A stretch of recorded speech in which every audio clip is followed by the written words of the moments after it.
Does it ever feel like you have too much on your plate and you just can't get everything done? You feel like you're falling behind? Well, if this is you, first, you're not alone, and second, this video will be helpful.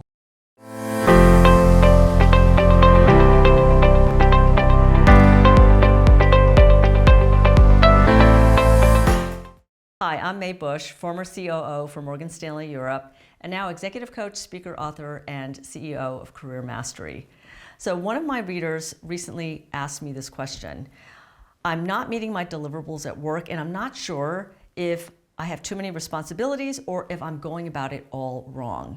Additional deliverables keep getting added. It feels like this is continuous, and things are getting more and more backlogged. Help, what can I do? So the first thing is to step back, zoom out, and take a strategic look at all the things that you are being asked to do. And to help you do that, here are 4 questions to ask yourself so that you can diagnose what the real issue is and what you can do about it. So question number 1 is, do the things I am asked to do need to be done either now or at all? So this is all about taking a very logical and strategic look at all the tasks and figuring out which of them don't even deserve to be on your plate, and if they do deserve to be on your plate, then how do you want to prioritize them? How can you prioritize them in a way that aligns to the mission and the goals of your unit, of your organization? Then the second question is, am I the right person, or is my team the right team to do these things? So this is about taking a look at your skill set, your experience base, and what really energizes you, or what really suits your team. And the solution for this is to make sure that you end up knowing how to either say no and push back gracefully, or to find others who are better suited to do this work than you or your team. Question 3 is, do I have the right resources to do these things? So it could be that you're working on your own and there's no way one person can do all of these things, but if you just had 1 or 2 people helping out, even just part-time, then you can get it all done and get it done well. Or maybe you just need some more budget.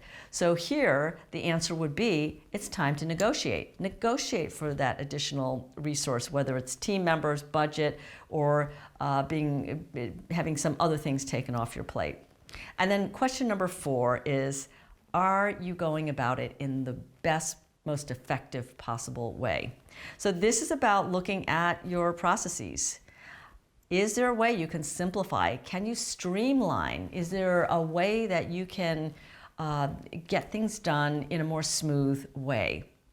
So once you've asked yourself those 4 questions, you've zoomed out, you've become strategic, and now you understand what's on your plate, what should come off your plate, and how you can triage all of it, then it's time to go and communicate this to your manager or managers.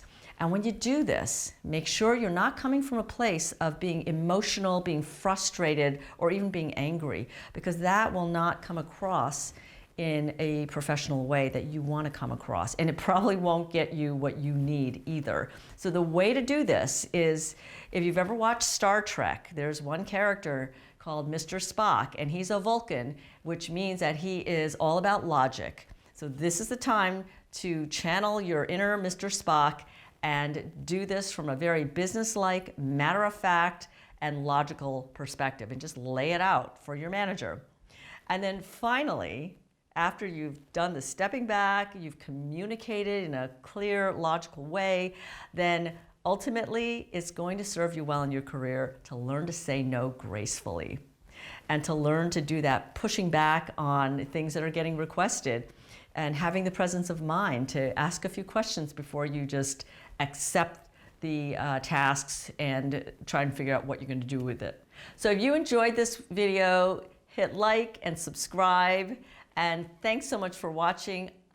I'll see you next time, and remember to keep learning, keep growing, and keep going.